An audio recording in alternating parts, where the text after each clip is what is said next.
Fancy seeing you here, Alicia. Hi.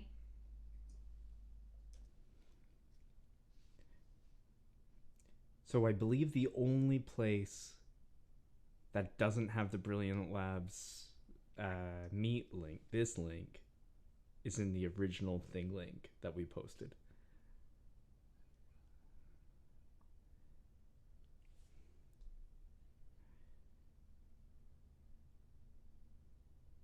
Yeah, here's hoping.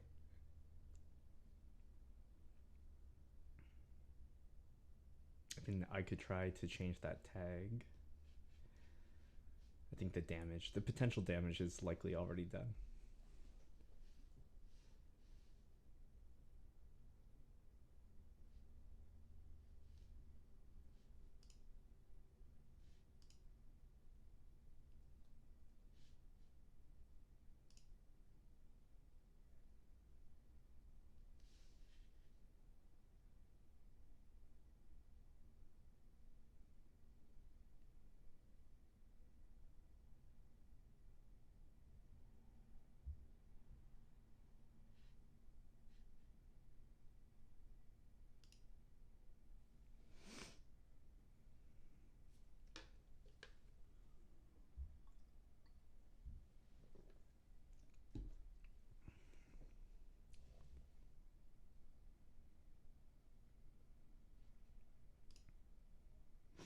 It's probably not a good sign that I.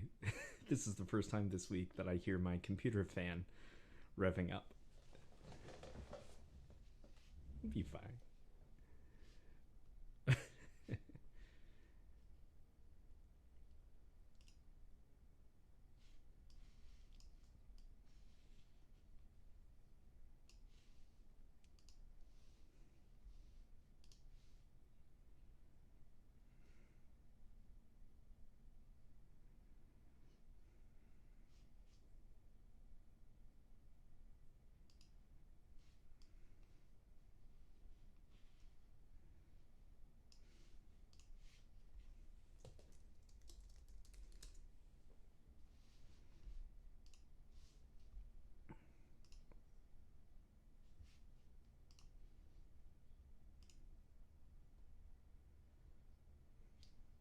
Yeah, that's right.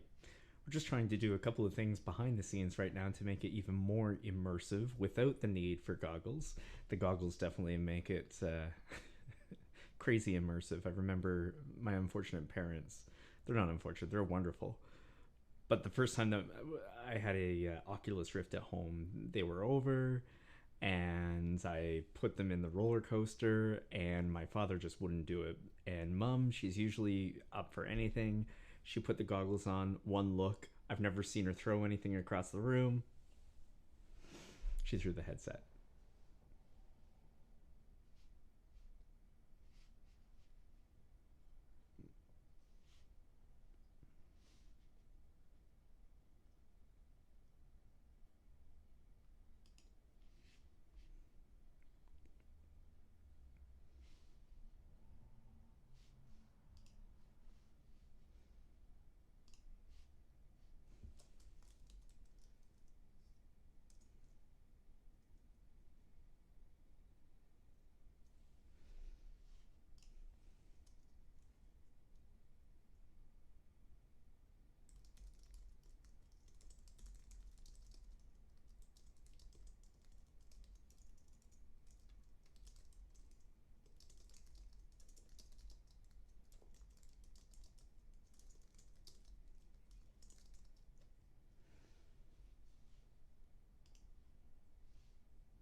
And being comfortable with the way that the pathway takes you.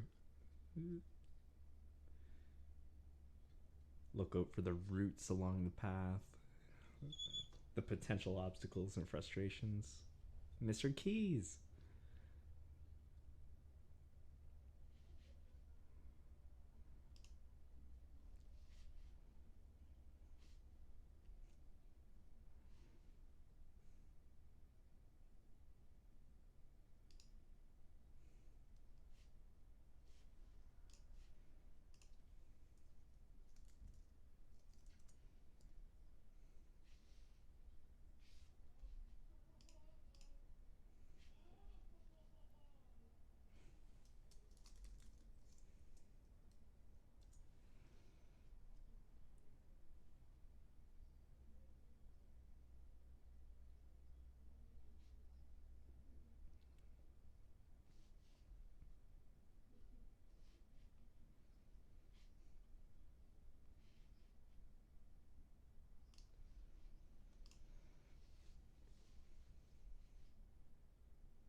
So is it a bad time to tell you that I just tweeted it out to all of our followers?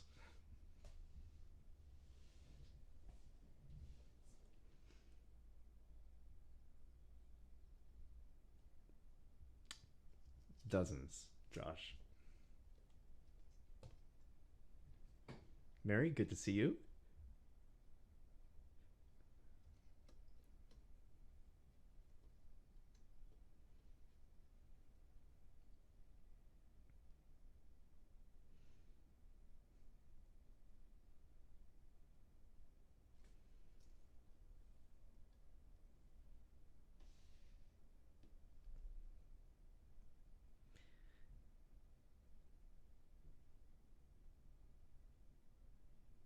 I had hoped to find like a Tron esque soundtrack to play while we were waiting, but that'll have to come next time.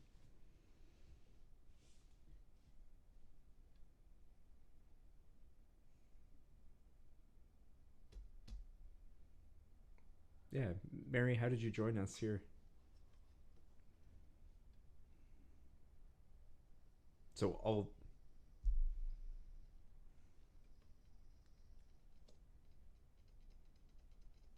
Oh, okay.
No, actually, we were waiting on Natasha.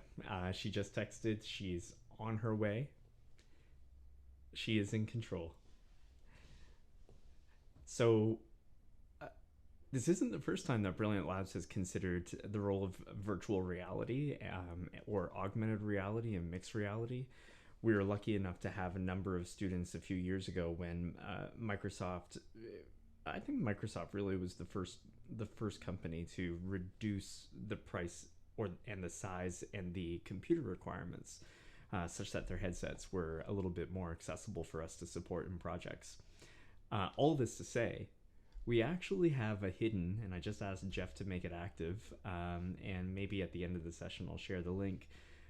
But we have this virtual reality website experience where it puts you in very much a Tron 1980s gridded uh, pattern, and you can scroll around and look at some of our YouTube content and things like that. It's pretty neat.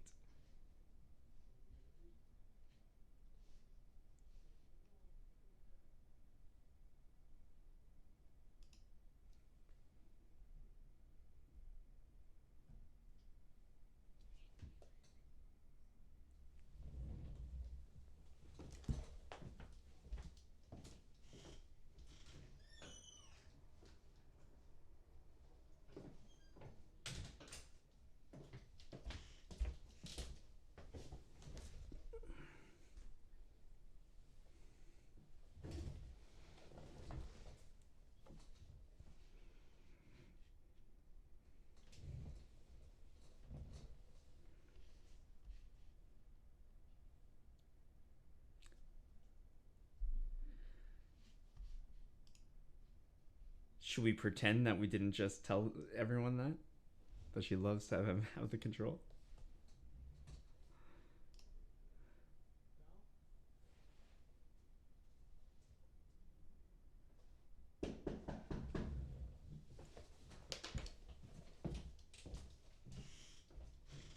Hello. Do you have power to your garage?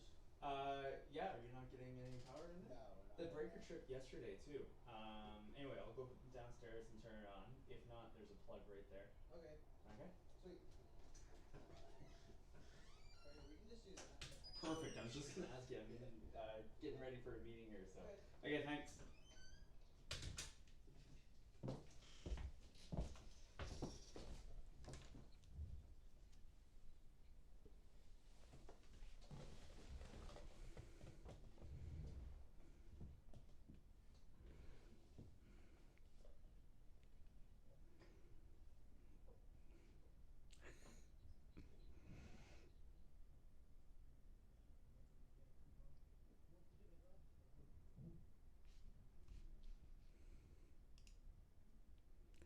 And he doesn't even have any comeback.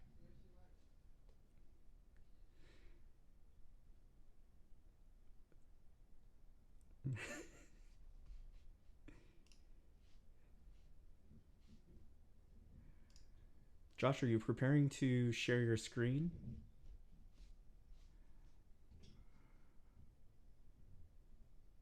Okay. Do you? Yeah.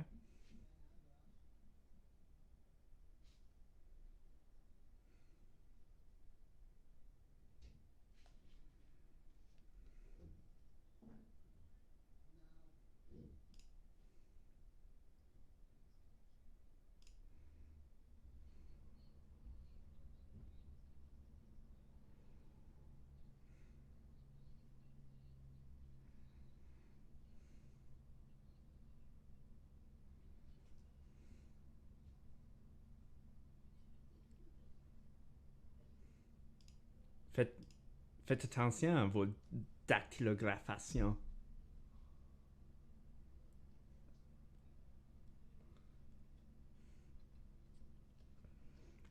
So while we're still waiting here, because I don't know how many of you have seen this, Josh, I'm just going to take presenter. You can take it again shortly. And all right, here we go.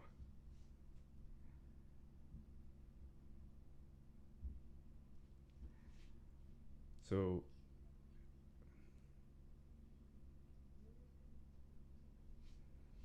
Okay, I'll start recording. So this was made for a magazine article.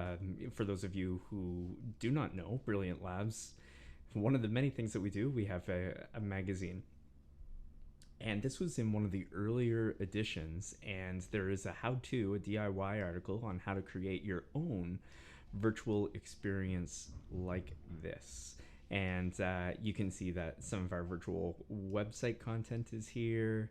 And so this is one of our first explorations into virtual reality, and this setup allows you to split the screen into goggles as well. I'm not sure if you can see that now, but it works quite well when you have a Google Cardboard or something like that. Oh my goodness, I didn't realize. I promise that I didn't show you just to show you that video.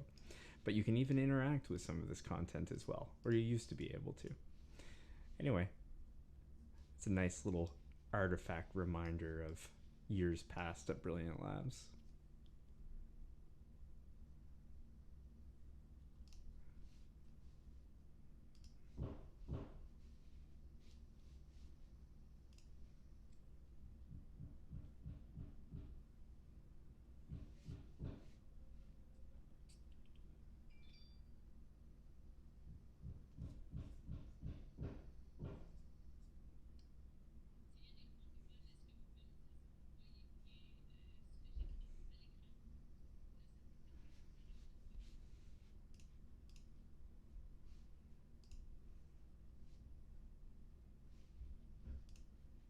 For those of you who have colleagues who are joining on YouTube Live, I am about to start the stream, so you should see a transition from the welcome screen to the non-welcome screen.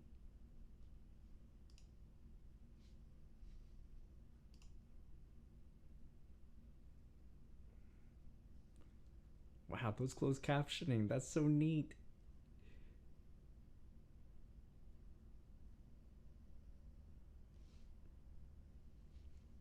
Josh, your hair is great.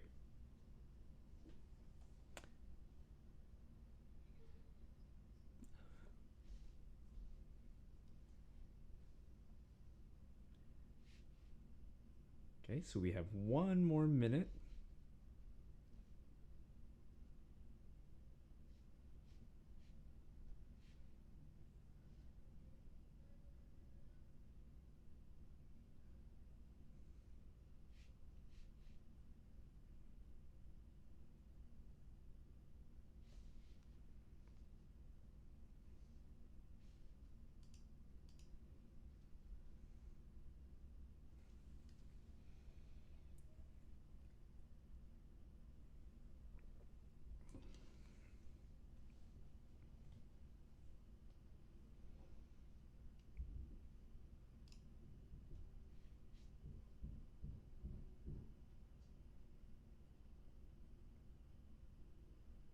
All right, here we are.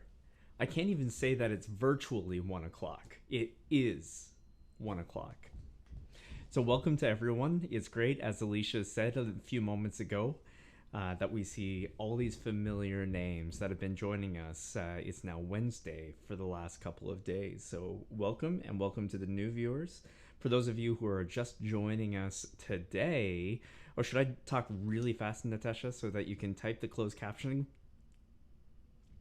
Put a francophone if you're here and you would like some closed captioning, or even for those of you who are just interested in seeing Natasha's translation skills, you can click on the little CC at the bottom left hand corner just below Mary, or Mary's on my screen, but just below that, then you can turn on the closed captioning. So welcome to Brilliant Labs virtually. Oh, sorry, go ahead.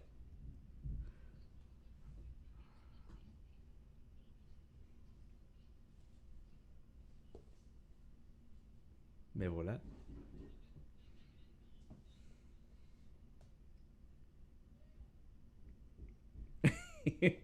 All right. So welcome to a first for professional learning that we have ever offered in our 6 years of being established as an organization. We're going to try something called Virtually Social. And we've been really thinking a lot about this word virtually, and I'm kind of excited that our decision makers and our colleagues have reduce the instances, or have really moved from virtual to remote, because we are learning independent of where we are, online or outside or sitting in front of four computer screens. This is learning. There's nothing virtual about it.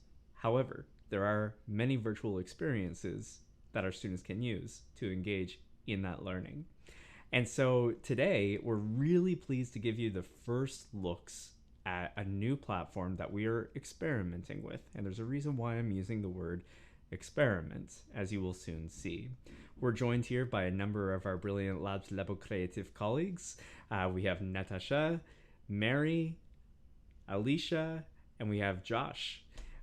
Josh has been using the Brilliant Labs virtual reality platform for a course that he's going to explain. I'm hesitating because I don't want to give too much foreshadowing. So why don't I stop talking and hand it over to you, Mr. Keys, our innovation engineer here at Brilliant Labs.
Depending on the resolution of the content that you're trying to share, sometimes it takes a little while.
So you have students. You have your daughter and other ones available right now collaborating?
So that's interesting, Josh.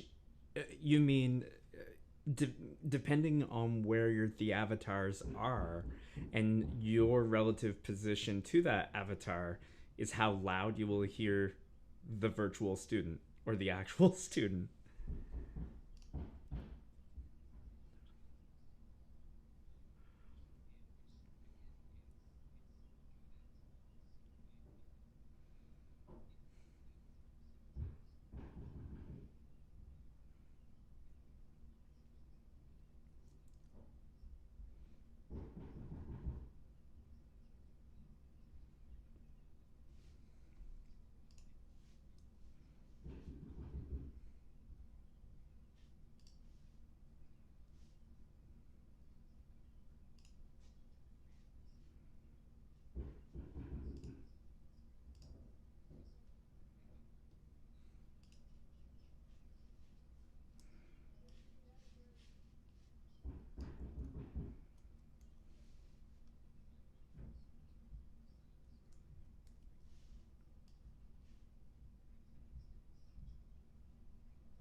To be able, or personable in that, to be able to kind of walk around and have some interactions and talk with them and be able to see what they're working on. And then at the same time, sometimes I'll get them to maybe gather around, you know, say, hey, everyone gather around by the barn down here, and I'm going to share my screen and I'm going to show you some of the code that I'm working on. So, you know, I could share this tab here that I've got. And if we go back, whoops, over to our BLVR room, here's my screen here, and I can make the screen to a lot larger if I need, move it to wherever I want. There's quite a bit of different options on there. I can also right click on it. So I might put it up against the barn, or I could make it a really, really large screen so that everyone can see it from wherever they're standing. And then when we're done, just say, hey, just head back to your screen. They can physically, or I guess virtually, move away from here, or they can just click on different things. There are different options where you can, write on things. So if you do have something on the screen you're trying to draw attention to, you can do that. You can take screenshots. And then students like to bring in a lot of different random objects every now and then. So when you're first starting with something like this, as I found out, you really need to give time to explore. And that's what we're going to do right now with all of you, is give you a chance to explore, because I can talk about this, but until you get a chance to actually walk around and feel it, it doesn't really provide you that hands-on experience, and that's what we want you to have. So Alicia, maybe I'll jump over to you. Yeah, so I was going to say that thank you for joining us, and we have created different rooms. It does reach a capacity maximum, so I put all the links on the shared notes, but you can also go to blvr.ca, and those rooms you can just log in. If you find yourself that the room is full capacity, just join a different room. Some troubleshooting tips, I've been looking at the chat. Try changing your browser in case it doesn't work, refreshing the page. You may have to log out and log in again. But yeah, you can also be here. I guess Josh is going to continue sharing the demo. Yeah, feel free to just try it out. And there is some shortcut keys. The document is again shared. I'll put those again here. If you want like some tips and tricks, some shortcuts to try that out, but just explore. And we will be back here at 1:25 your time, to kind of do a quick debrief about the creative potential of exploring tools like these. And you can go back and explore. So go ahead, go to shared notes. You can go to the different links, join different rooms. There's 2 French rooms, if that's your preferred language. And we will be here shortly, like between 1:25 to 1:30 to reflect, and then you can go back and explore. So let us know if you're having any issues. Excellent. And as Alicia said, if you are having issues or you're just done looking on there, I'll continue sharing my screen as I work with Ella and Claire on some Scratch code. So feel free to look on here also.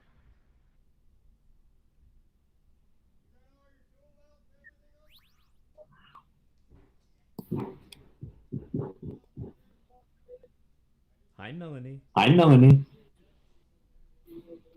Is the room weird for you guys? Is the room weird? Is the room weird? You're Describe what already you're logging seeing. in some of the rooms. It's all like little, it's all little not checkers, but like it's like you can see the pixels. Like gray And I white forgot to Oh, mention, really? you can everywhere. talk, right? Okay. In this, Okay, you can also so use your what voice browser with are you your using? virtual avatar to talk. No, so you And should. No, so even you if should you- be in a I think conference come room. closer if you're unable to hear somebody. So think of You're it just in as the- a you're real in the phone, right it's just spot. But in it's the like virtual world. I have a layer of spot on top of the conference room. Okay, interesting. If you're seeing that, it may be because of the browser that you're using. Are you using Google Chrome? I am on the Mac. If I have too much Oh, stuff okay. open, would that cause that? Or? Maybe. It is a pretty resource-heavy application by times. Okay, good. Okay, good. Okay, it's stopped. Okay, It's probably Okay. because I closed the YouTube. right. Right. So what I'm trying to do right now is just, you can even turn on you can share your screen, and that's how Josh's students were doing that. And in some of the rooms, you So can I'm make in your own the, rooms. If you had a field student who in was the really pen. adept and interested in And taking it this says on, there's all there kinds of are four documentation people, but I don't see anybody available. else. I'm just going to turn my avatar around so I can see. I wonder if I can make my screen even larger here. There we go. Which room are you in? Oh my goodness. It looks like a little If you're wearing virtual town reality in a goggles, I field. apologize if my face right now is Oh, I see a panda in the distance. larger than life. Hello. I'm looking for you in my room, but you're in the virtual. You're here. I'm hearing you from Thanks. I'm here. gonna turn around and see how many people we You were have in my here room. joining us. Oh, We have a few. Alicia. Who's this over Who's here? this over here? Now, to navigate around, I like to use my WASD and the combination of my mouse pointers. So if you click and drag, that will change your camera or the angle at which your avatar is looking.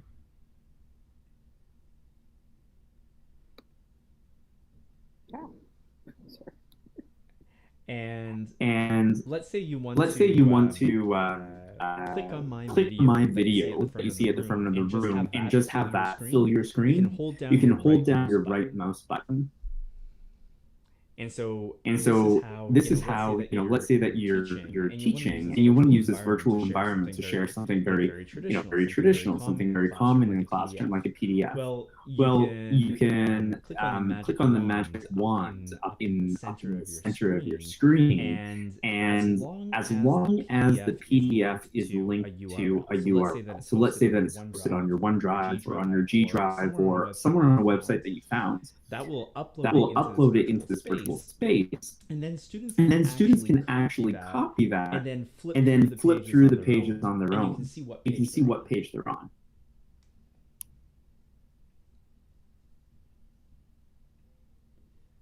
All right, welcome, Rossi Build 19. I should mention, if you find yourself as the only person in a room, feel free to like switch and go to a different room where you see more participants. Online for how to create your own avatar. And you can also post messages. So hello room, and I can send that down here. And look at that, I didn't even change my name. It's White Cheeked 17704 hello room. There we are. Melanie has found out how to use the emojis. Something else that's super fun. If you have students who have used Tinkercad before, you can actually design objects and upload them into this space. They'll just be one color, but let's say that you have something that they have designed. I don't know, a windmill. They can upload it and then plop it right in the middle of that conference table. And then if you want to, play around with. Why don't I give you guys a chance to chat? And you can play around. With how far away you are from a person as you're talking, and it'll actually change the volume.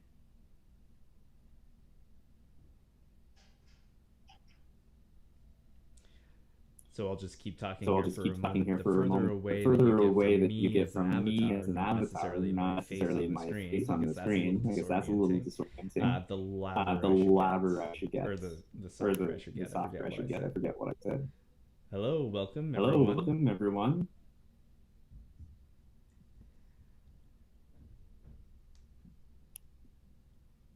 So this is something very new to us. We're interested in it. And when we had our first meeting with 36 people, there is a cap of 50, but when we had our first meeting of 36 people, it was disorienting until we discovered that you can have a smaller room. So the first time that we had a meeting, it was in a big open farm, and people could go distance themselves from the speaker quite a ways. And so it was very difficult to carry on a conversation. But you can also have a conversation with someone in this room by inviting them to go to another location. So who do we have here? Is Melanie still here? Yes, I am. Yeah. Okay. Yeah. Melanie at the back of the room. Uh-oh. My browser just froze. There we are. Melanie at the back of the room. Little stage. I promise I won't invite you to sing karaoke. But why don't we meet back there? Or even in the corner here. And I think I'm in front of the mic. Okay, you're in front of the mic. Yeah, okay, I'm coming over. So I'm not sure if this room is large enough so that we can have our own conversation. But you know, the panda bear, who's the panda bear? Maybe Crested Duck. You might not be able to hear Melanie and I talk as loud as if you were over here. So you can play around with the distance. Yeah, there's a big difference. Right? So that's kind of neat. And as a teacher, that's how Josh was able to really, you know, the first time that he taught Scratch using this application, it was really disorienting, particularly when all of the students were speaking at the same time. And so then he learned to say, okay, well, why don't you go over there, share your screen, and all come around to you. So it gives this weird familiarity to a classroom experience. There are also different sharing permissions that you can toggle on and off by using the hamburger icon up in the top left of your screen. And so when you go into preferences, so if you'll notice, you can actually click on my screen or on my camera that I am sharing and throw it around. Or someone put the hamburger. I just moved my own screen. Sorry. Oh my goodness, how did I do that? Still getting used to this.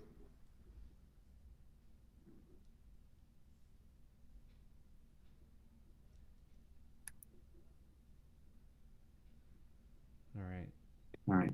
Anyway, that's fine. I'll leave that there. So you can So move objects around. So one application of this program that we've been talking about, we only have a couple more minutes before we meet back over into the Brilliant Labs meeting where we join. By clicking on that magic wand in the top of your screen, you can search Google Poly models for just about anything that you want. So for instance, maybe you're doing a lesson on nutrition and you want to bring in a garden. I'm just typing in garden, and here's a really nice little garden that I'm going to plot in virtual space. And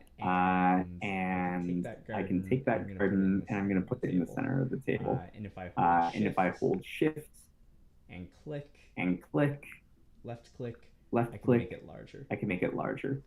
And you can rotate it, and you can even move it around. But if you wanted to turn the functionality off where students are moving things around, you can do that as well. Any questions?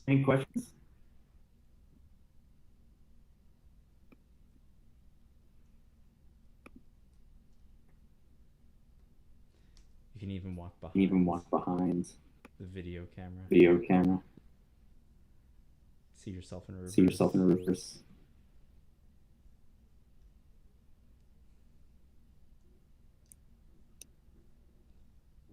All right, everybody. Well, I'm going to use the take a photo function in this VLVR. Did we want to ask people to come back? Right-hand icon. And then they can go explore more after? I'm taking a picture. Hold on. I can turn that around somehow.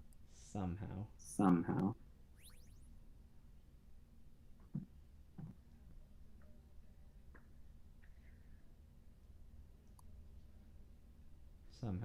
Okay. You know what? I'm not going to play with this right now. Thank you very much for joining us in room 3. I invite you to come back to Brilliant Labs meeting. Our Brilliant Labs meetings. Yes. We are back from our session. I guess we're waiting for others to come back. Questions as well. So moderators are paying it help. It was helpful to put the link to this session over there. So you wanna.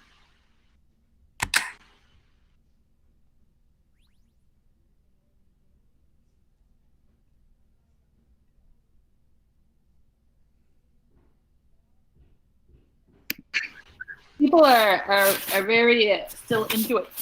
So they want to keep exploring after too. Yeah. Yeah, 10 minutes is a lot of time to really explore everything for sure. I really like that conference room. Oh, I'm muted. No, you're not. Oh, I'm not. You can hear me? Yep. You're in the room twice. You have 2. Sorry. I really like the conference room that I was in with 5 or 6 people. You know, it gives All right, us, I sent in a message to other rooms to come back. it gives this weird familiarity of a conference room. And I like what you were saying, Josh, as far as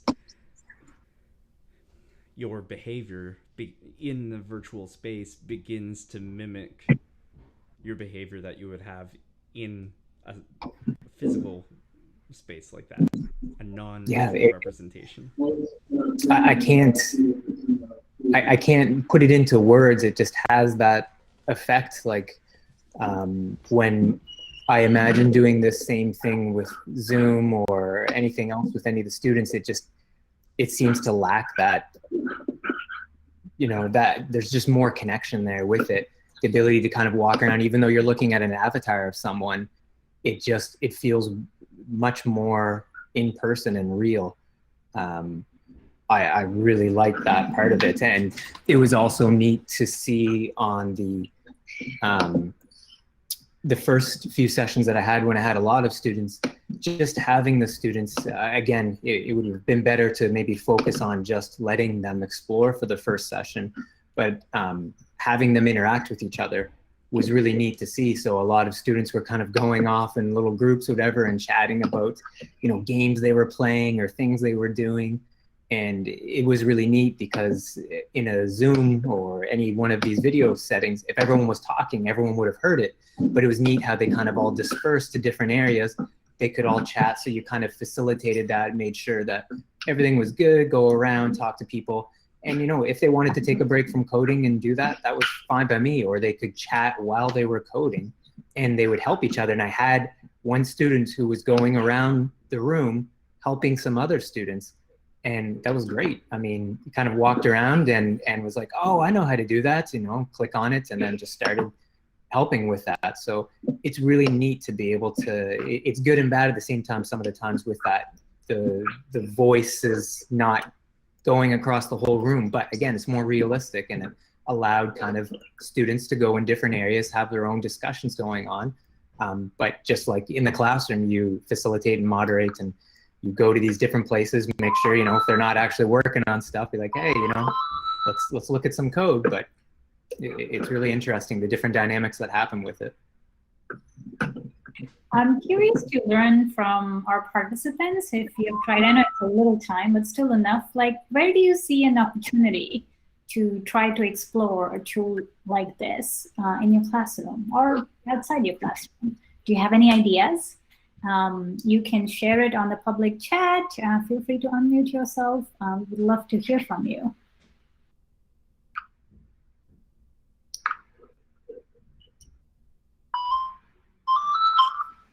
I know for myself, I'd love to try doing something more making in the physical world, sharing like webcams or something, working on a project or multiple projects, and just having a general topic. So it could be, who knows, could be origami or something, and just walking around and looking at different webcams, talking to students, and then seeing them interact that way with the webcam instead of just doing some sort of coding or anything else. It'd be really interesting to see that happen.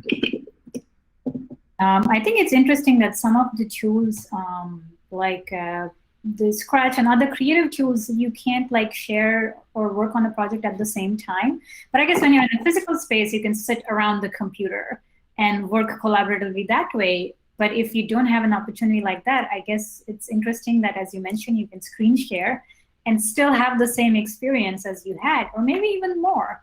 I find myself more comfortable with the avatar than like being on the webcam myself. So that was another interesting thing I noticed, that kind of gives you like an interesting power to express yourself in like just a different way. Yeah. It is good for the students. I know my daughter would never participate if she had to have a video of herself walking around, but just having that avatar gives her the confidence to interact. Rochelle, puis-je te poser qu'est-ce que tu as pensé selon la plateforme?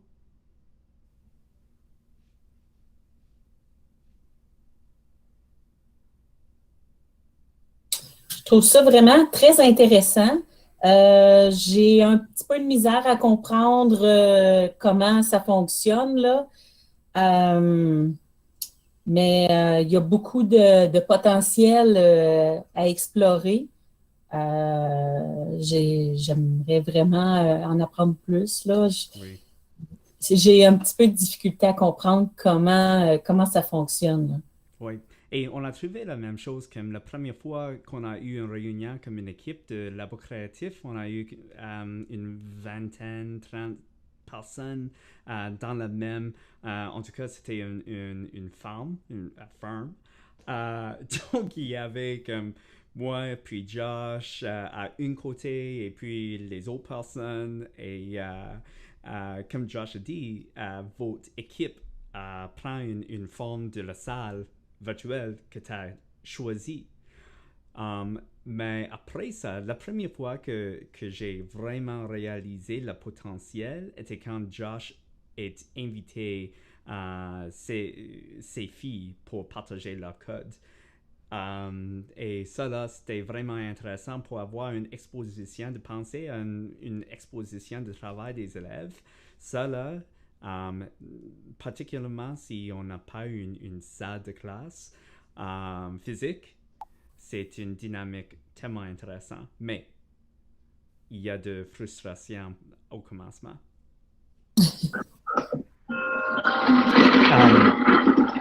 One thing I wanted to mention here, sorry, I got to turn down this volume, that we didn't touch on is, because I see here on the question from Christina, asking, design a room to look like your physical classroom.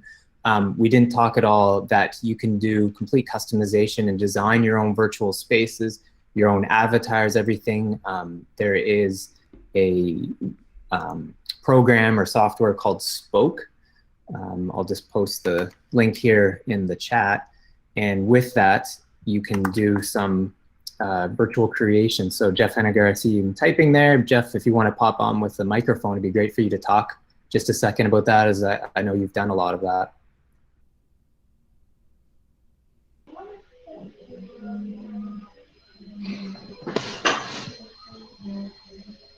Sorry, trying to get in.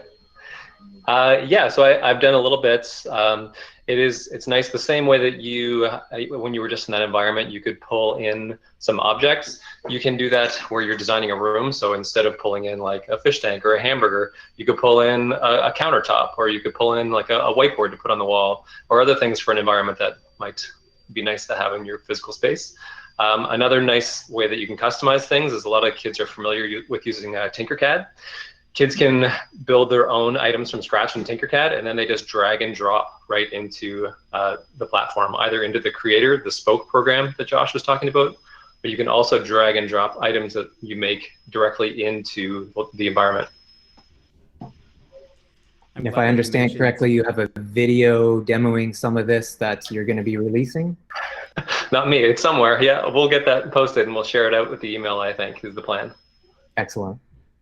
I like, Jeff, that you were mentioning the Tinkercad integration and being able to download. And so often when we're using a CAD design program like Tinkercad for the 3D printer, the question comes up, well, why isn't my print the same color that I used on Tinkercad's? And of course, then that's great conversation about, well, if I have black plastic in the printer and you used hot pink, well, it's going to be the black plastic. But in this environment, if you download an STL that's multicolored, because it's still a virtual environment, there's that benefit of bringing it in, and it'll be the true colors that you use to design.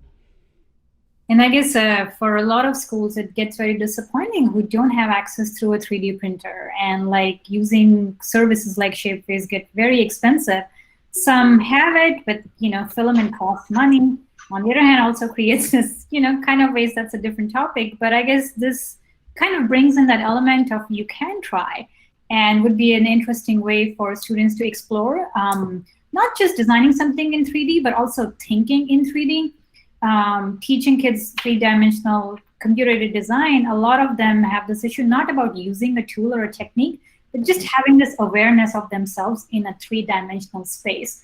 So I guess that can also foster this spatial awareness. and understanding. So that's a whole like another dimension of spatial learning, which can be very interesting, and especially for young kids.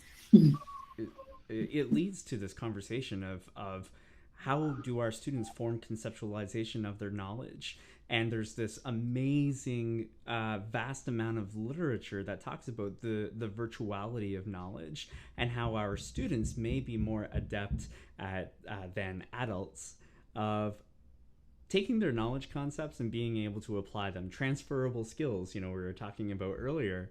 And so if they're thinking about something in their physical world or looking at it, and then they're designing it in a virtual world, like Tinkercad, like Minecraft or here, and they're transferring that knowledge in a very complex way. To them, it could be trivial that, oh, this is just what I do for fun. But particularly with their contextualization of mathematics concepts, it's very complex what they're doing, and it's an opportunity for teachers to bring that knowledge, or push the pause button and highlight something that's very fun, engaging, frustrating sometimes by getting connected, but being able to explore the virtuality of knowledge. How do your concepts of volume, surface area, shape, and space transcend between dimensions, physical and virtual?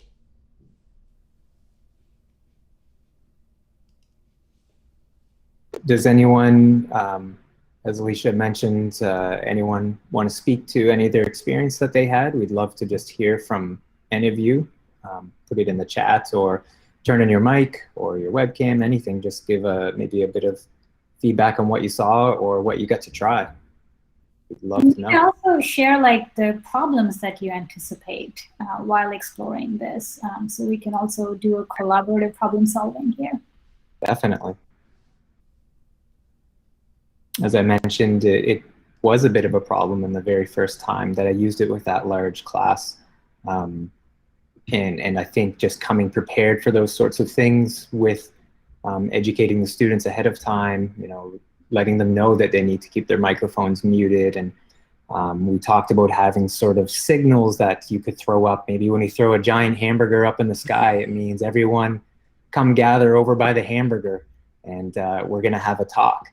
So there are lots of unique ways you can do this.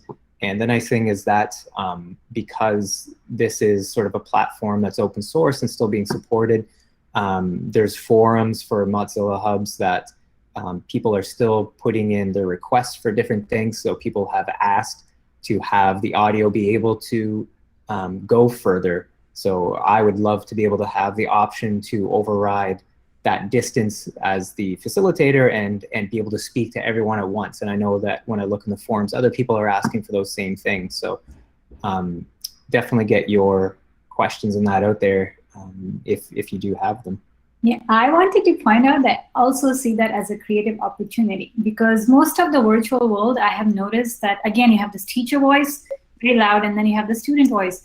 But what I found exciting about it, because people can have parallel projects, right? So let's say I'm a user and Jacob are there. We can work in teams without disrupting everybody else as well.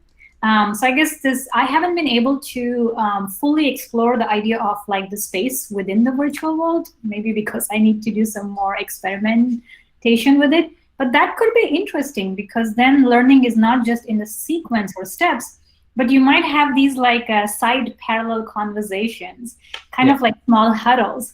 And I guess if they're distant enough, even in the virtual space, you can still have that, right? You just hear it as like background noise. So it poses a problem. You cannot hear everybody. But on the other hand, you can have your own conversation without disrupting the whole session. It definitely works well. And just I see some of the chats going on the side, and it makes me think of something that I didn't share, and maybe I'll just share my screen again for a second, is to when you have, I'll wait till this pops up here,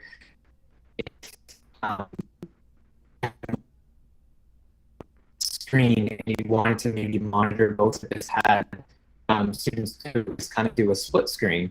So there we go. So we have this up. So if I was in BLVR with this sort of screen, I could take things, move it to one side and then take my other window here and then drag it over. So I've done this before. So if you don't have a multi-monitor setup, you can have things going side by side on here, such that you can kind of monitor the both of them at the same time. So someone could have Minecraft going on the side here and then also be in the BLVR world, so that you're kind of seeing both things at once.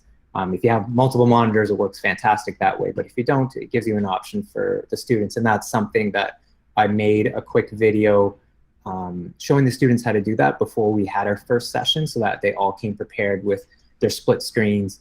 But in the end, it seems like they were able to work with kind of just the single screen. To get into the BLVR world, you just go to blvr.ca, and you can just create a new BLVR world by just hitting start or begin on there. So there we go, as Alicia sent. So if you missed at the beginning, when you go into here, Josh, once it opens up, oh, sorry. Did create you a mention, room. Josh, how awesome it is that your links just stay active? They stay active. I've been using the same link for the past 7 weeks. So the exact same URL, once you create a room, copy that URL and you can send that, and that's just going to keep working. Wow.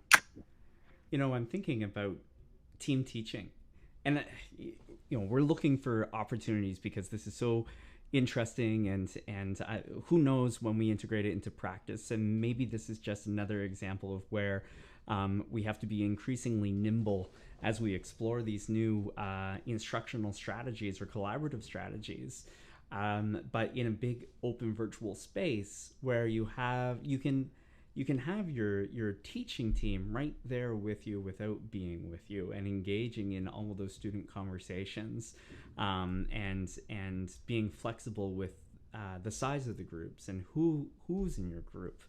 And it provides so many resemblances to human interaction or the culture of a classroom. And if you don't like the scene 1 hour, you can change it to a completely different scene the next hour. We certainly don't want to lose sight of how valuable human interaction is in the real world. But this is an interesting aside.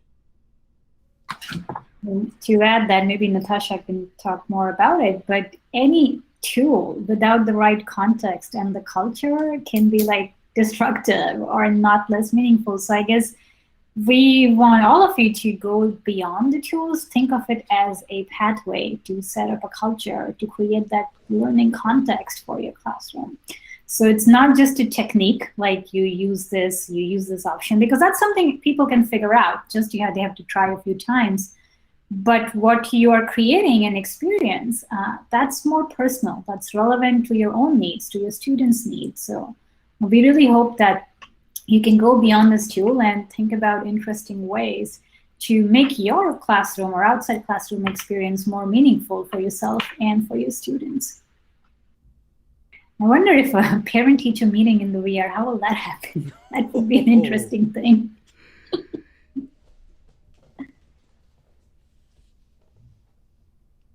Let us know your experiences with it too. It'd be great to hear unique ways that you've used, that you hopefully will use BLVR. We've only been using it for a few different purposes so far, but it's very new, and we'd love to hear different ways that you're using it. Do we have any special Twitter hashtag or anything yet? Maybe we should just have a BLVR hashtag or something that we all use. We will be, yeah.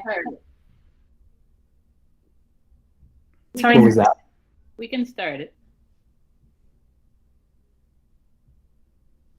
Natasha, do you want to also talk about the follow-up? I guess we will be sharing some of the notes with people for this session, how they can continue to explore. Oui, donc nous aurons des ressources disponibles pour vous. On va vous envoyer un courriel aujourd'hui avec différentes ressources. Donc des ressources avec des vidéos, des tutoriels aussi pour vous aider. Les salles qu'on a placées là sont disponibles pour vous en tout temps. Ça fait que vous pouvez toujours avoir accès à ces salles-là. Vous pouvez créer vos propres salles. Donc, en fin de journée, vous aurez un courriel qui sera là pour vous. Puis, n'oubliez pas de partager avec nous comment vous l'utilisez. Ça va nous aider, nous aussi, à voir comment on peut mieux vous accompagner. We've been talking about this in the other session, but think of all these workshops and exciting sessions as more of a stimulant and conversation starter or like catalyst, and continue this experience. So I guess the BLVR link is there. Just feel free to try it out. Let us know. I put like our website link on the shared notes. So if you need more resources, we share them. You can join our mailing list. We have Twitter, Facebook, Instagram, Pinterest, so many things. But we would love to hear from you about your experiences, some of your ideas, and just some creative possibilities. So don't hesitate to share with us. And I guess I noticed we went a little bit over time, but that's okay. So thank you for staying with us. And we have more sessions coming in. This is just the third day of this week. This tomorrow and day after till Friday. So we have coffee and conversation sessions in the mornings. So tomorrow the theme is creativity, I guess, Natasha. And it's both in French and English. We have different sessions. Afternoon, we'll have an interesting virtually social, but more like Twitter chat. And we will post those prompts, or actually you can go to the June PL website to find out more about it. And we would really like to invite you to share your own projects for Friday Coffee and Conversation. It's our Demo and Ideas Festival. So I don't see why not. You can try VR Tool and maybe share some creative ideas with this in that session, or some of your other projects. But that's when we really want to hear from you about your own experiences, and we're going to take like a back seat in those sessions. So stay tuned, and thank you again for joining us today. Thank you, Josh, for giving the demo and engaging everybody to try this.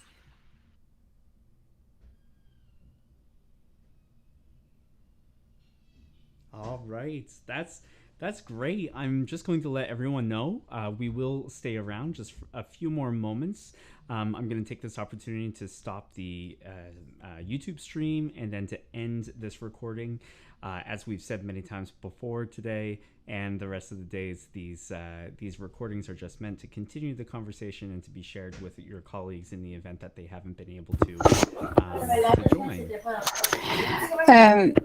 Natasha, Microsoft Edge works really well if people are having problems with Google Chrome or something. Microsoft Edge is excellent, quicker, in my opinion.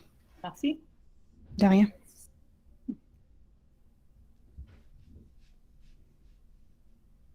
I like the whole bilingual sessions. That's why I think I'm picking up words. I guess Daria means welcome, or